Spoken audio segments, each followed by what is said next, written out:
Fala galera, tudo bem? Aqui com vocês é o professor Rafael Carlos de Sociologia e nessa nossa aula de hoje a gente vai tratar sobre um assunto que eu acho muito bacana, espero que vocês também achem, que é cultura brasileira, beleza? E essa aula está dividida em só 3 tópicos. A gente vai falar primeiro da cultura brasileira, em termos gerais, depois sobre a diversidade cultural no Brasil, e aí nesse trecho, nessa parte do conteúdo, a gente vai tratar sobre as influências europeias, indígenas e africanas. E para fechar com chave de ouro, a gente vai tratar da teoria do Darcy Ribeiro, que é um dos grandes sociólogos brasileiros e também antropólogos, que estudou bastante sobre a cultura e a formação do povo e da identidade aqui do nosso país. A gente vai tratar do tema Darcy Ribeiro e a invenção do povo brasileiro. Fechado? Então já pegou aí a caneta, já pegou o caderno? Fica ligado, fica ligada para as dicas que eu vou te dar nessa aula de hoje. E a gente vai começar falando sobre a cultura brasileira, em linhas gerais. Todo mundo sabe que quando se fala em Brasil, quando se fala em cultura brasileira, a gente sempre vai lembrar de muitas misturas, de um país que é multicultural, de um país que tem uma diversidade, uma pluralidade cultural muito evidente. E, de fato, essa é a grande marca da cultura brasileira, a sua pluralidade, a sua diversidade. A cultura brasileira, assim como a nossa formação étnica, e aí detalhe, toda vez que eu uso a expressão étnica, que vem de etnia, eu estou juntando elementos que ao mesmo tempo são culturais, sociais, mas também elementos que são raciais e biológicos.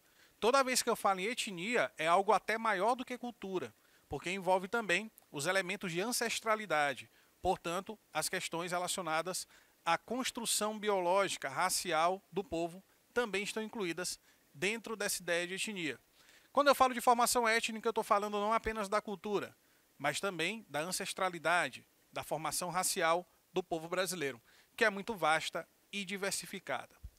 Nossos hábitos culturais receberam elementos e influências de povos indígenas, africanos, portugueses, espanhóis, italianos, japoneses, entre outros, vários imigrantes que, devido à colonização e à imigração também, vieram para o nosso país e aqui se estabeleceram e começaram a interagir com seus elementos culturais de origem, com os elementos culturais que já encontraram aqui em nosso país. Por isso a gente tem uma culinária tão diversificada, festas populares tão variadas de acordo com as regiões do país. Por isso a gente tem a marca do que é a identidade brasileira, que é a mistura, a miscigenação, que é a multiculturalidade também. E aí, elementos característicos da cultura brasileira. Vamos citar alguns, beleza? Por exemplo, a música popular brasileira. A gente vive num país de dimensões geográficas continentais, dividido em 5 grandes regiões, e em cada região você tem ali elementos musicais ou ritmos musicais, que são muito característicos. Você lembra, por exemplo, do Nordeste, você vai lembrar de quê? Do forró, do axé, não é isso? Você lembra da região Centro-Oeste. A música caipira, a música sertaneja é muito marcante nessa região.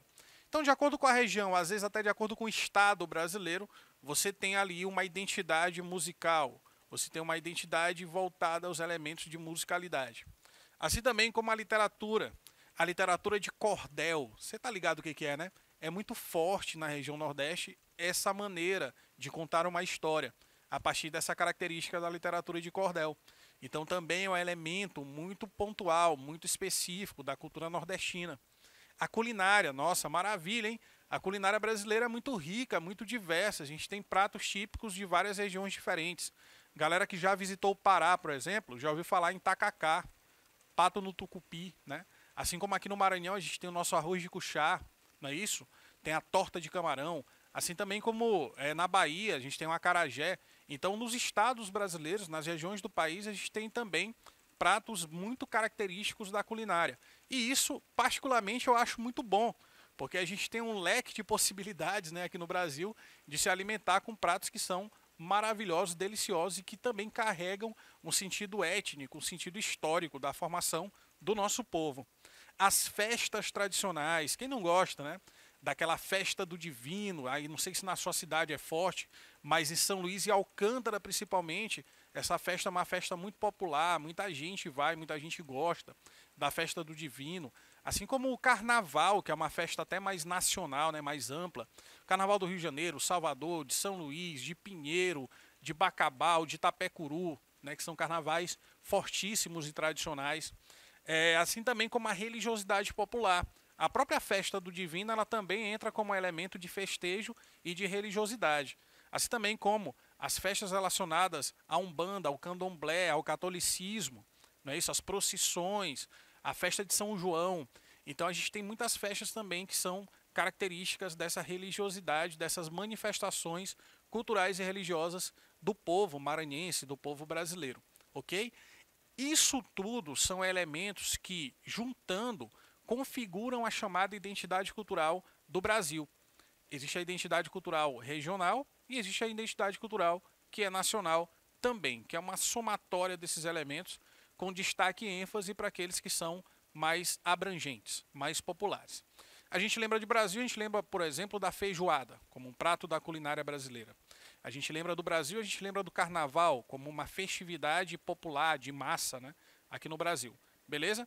Então, todos esses elementos, eles compõem a nossa identidade, a nossa brasilidade, a nossa identidade cultural. Beleza?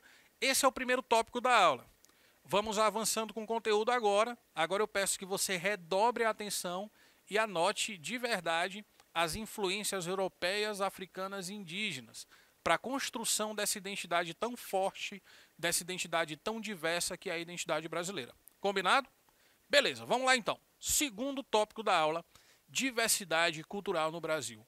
Como todos sabem, desde o início ali da infância, a gente muito cedo entra em contato com elementos da cultura do nosso povo, do nosso país. E nós sabemos a riqueza de costumes e de hábitos que marcam a nossa identidade, a nossa cultura brasileira. Os costumes brasileiros são muito variados. Essa diversidade de hábitos e costumes morais também se deu por conta dos regionalismos que foram surgindo ao longo do tempo. Mais uma vez, não esquece desse detalhe. O Brasil é um país imenso, geograficamente falando. O nosso território é muito grande. Até por isso também, e pela forma como o território vai sendo ocupado por determinados povos, a gente tem características muito específicas de cada região do país. A cultura da região sul, dos estados do Paraná, Santa Catarina, Rio Grande do Sul, elas são muito marcadas, por exemplo, pela influência italiana e alemã, diferente da região nordeste, que tem uma influência indígena e africana muito mais forte, e também uma influência portuguesa, né, por conta da colonização, ok? Então, por isso que existem essas variações culturais, até mesmo no estereótipo das pessoas, né, na aparência, devido ao processo de ocupação do espaço, devido ao processo de colonização ou imigração que aconteceu no país lá no passado. Por possuir um território de proporções continentais, portanto geograficamente muito grande, muito vasto, o Brasil viu, ao longo de sua história, o desenvolvimento de diferentes vertentes culturais, devido às diferenças geográficas que separam ou unem o território brasileiro. Acho que une até mais bonito, né? As diferenças geográficas que tornam a nossa identidade uma identidade bastante plural, beleza? E aí a gente vai falar de algumas influências europeias, indígenas e africanas. Começando com a influência europeia. A cultura europeia é uma das principais, né, mais importantes fornecedoras de elementos culturais para o Brasil. A língua que a gente fala, por exemplo, é uma língua que surgiu na Europa, o português, e que veio para cá, importada para a gente, né? Assim também como a religião da maior parte das pessoas no Brasil, que é a religião cristã, é uma religião também que veio com os colonizadores, principalmente o catolicismo. E foram os europeus que mais migraram para o país. A nossa culinária, as festas, as músicas, a literatura foram trazidas para o território brasileiro, fundindo-se, que significa misturando-se, com outros elementos de outros povos, que inclusive muitos aqui já estavam, no caso das várias etnias indígenas que já habitavam o nosso território. Além da cultura popular dos países europeus, foi trazida também a cultura erudita, né, que a gente já viu o que é a cultura erudita. É aquela cultura que é tida como intelectualmente mais bem elaborada. Marca essencial das elites intelectuais e financeiras lá da Europa, ok? E lembre-se que a influência europeia ela não é só do português, do colonizador. Ela também é uma influência francesa, holandesa, italiana, alemã, dos vários imigrantes que vieram para cá, para o nosso território brasileiro. Influência indígena. Eu acho até um pouco errado a gente falar indígena no singular. Eu preferia que fosse influências indígenas, no plural. Vou te contar por quê. Porque existem muitas etnias indígenas diferentes uma da outra, com elementos culturais que também são diferentes. Então eu acho, né, que influências indígenas, no plural, elas traduzem melhor essa ideia que eu vou repassar para vocês. Mas vamos lá, falar sobre essa influência. Hoje nós consumimos pratos típicos indígenas, além de incorporarmos em nosso vocabulário palavras que são oriundas da família linguística Tupi-Guarani, que é a família linguística mais forte entre os índios brasileiros, como caju, acerola, guaraná, mandioca e açaí. Todas essas palavras e expressões são palavras e expressões de origem indígena e que estão incluídas em nosso vocabulário cotidiano, nas palavras que a gente fala no nosso dia a dia. Além também dessa questão culinária, alimentar e de vocabulário, né, a gente herdou dos índios algumas práticas que eu acho muito importantes e eu acredito que você vai concordar. Exemplo, banho diário. O hábito de tomar banho todo dia é um hábito que não era dos portugueses, mas dos indígenas. E eu acho que isso é uma coisa que para nós é muito relevante, é muito importante ter esse hábito, né? Ainda mais vivendo num lugar quente como o lugar que a gente vive, um país tropical, abençoado por Deus e bonito por natureza, mas muito quente. Então é sempre bom a gente dar aquela renovada, não é verdade? O banho diário é um dos hábitos mais legais que eu acho que a gente herdou dos indígenas, ok? Assim também como nós temos influências africanas. Mais uma vez, eu advogo que seja no plural, africanas e não apenas africana, porque foram várias as etnias que foram trazidas ao Brasil no período colonial, na época da escravidão. Por exemplo, os bantus, maleses, sudaneses, dentre outros. Né? Então você percebe que não é só uma etnia, mas são várias etnias que existiam no continente africano. As influências africanas. Os africanos trouxeram para o Brasil as suas práticas religiosas, expressas hoje principalmente pelo candomblé e pelo banda e as demais expressões de religiões de matriz afro, certo?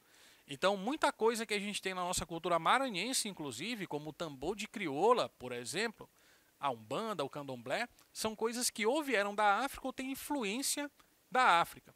O candomblé é uma religião que foi criada no Brasil. É um sincretismo religioso entre elementos do catolicismo português e das religiões tradicionais lá dos africanos, beleza? Também trouxeram para cá, os africanos, pratos típicos de suas regiões e desenvolveram aqui pratos com inspiração naquilo que compunha a culinária africana, dos locais de onde vieram. Outra marca cultural que herdamos dos africanos é a capoeira. A capoeira é muito popular no Brasil e praticada bastante até os dias de hoje. Deixa eu contar um segredo aqui rapidinho. Teve uma época no Brasil, a partir de 1891, com o primeiro Código Penal Republicano, que as práticas como capoeira, candomblé e até o samba foram proibidas por lei, porque era considerado naquele momento crimes de perturbação da ordem pública. É isso mesmo, meu jovem, é isso que eu estou te dizendo. Samba, candomblé e capoeira já foram considerados crimes no Brasil e deixaram de ser somente na década de 1930, com a Constituição de 34 do período Getúlio Vargas. Então houve aí um período de tempo de mais ou menos 40 anos, mais que isso até, né? Onde o samba, candomblé e capoeira foram criminalizados no Brasil. Aí você pergunta, por que, professor?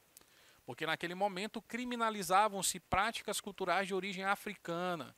Lembra que a abolição da escravatura tinha sido muito recente, em 1888, e o Código Penal era de 1891. Então existia ainda muito preconceito em relação às práticas culturais dos negros africanos no Brasil.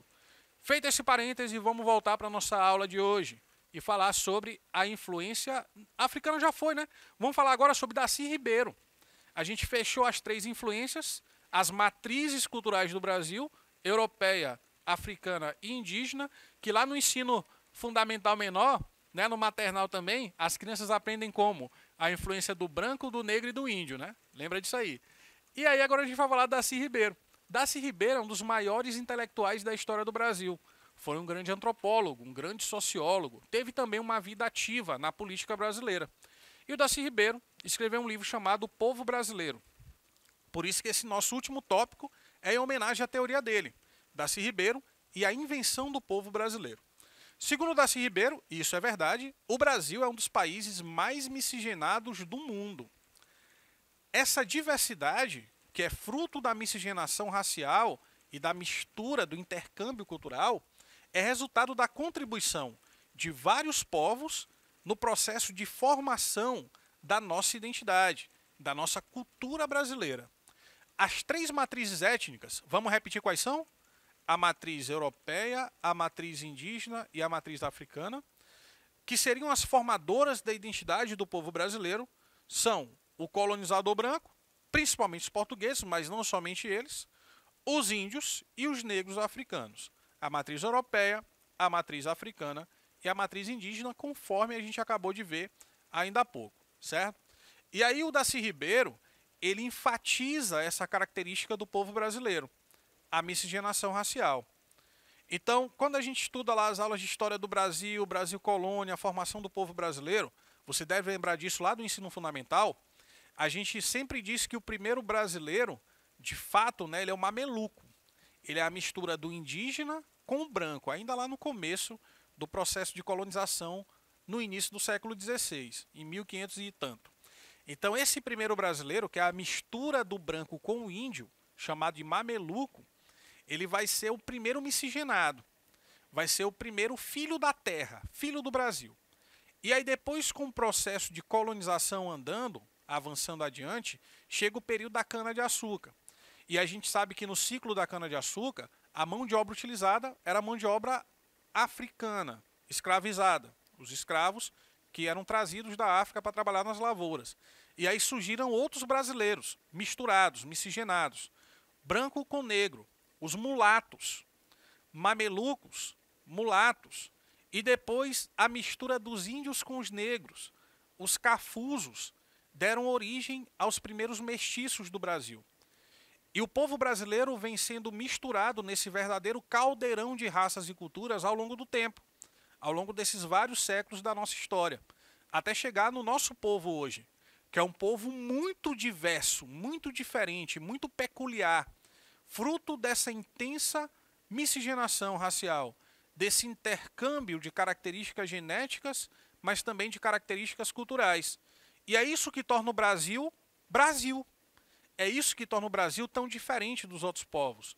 A nossa identidade, a nossa cultura, o processo de formação do nosso povo, que é altamente miscigenado. Houve uma época até que aqui no Brasil isso era visto como uma coisa ruim. A miscigenação era tida como algo negativo.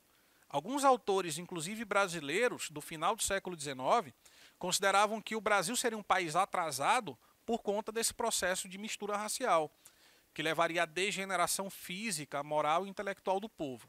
Mas ao longo do século XX, essa visão sobre a miscigenação foi mudando. E um dos responsáveis por isso é esse aqui, ó, o Darcy Ribeiro, certo?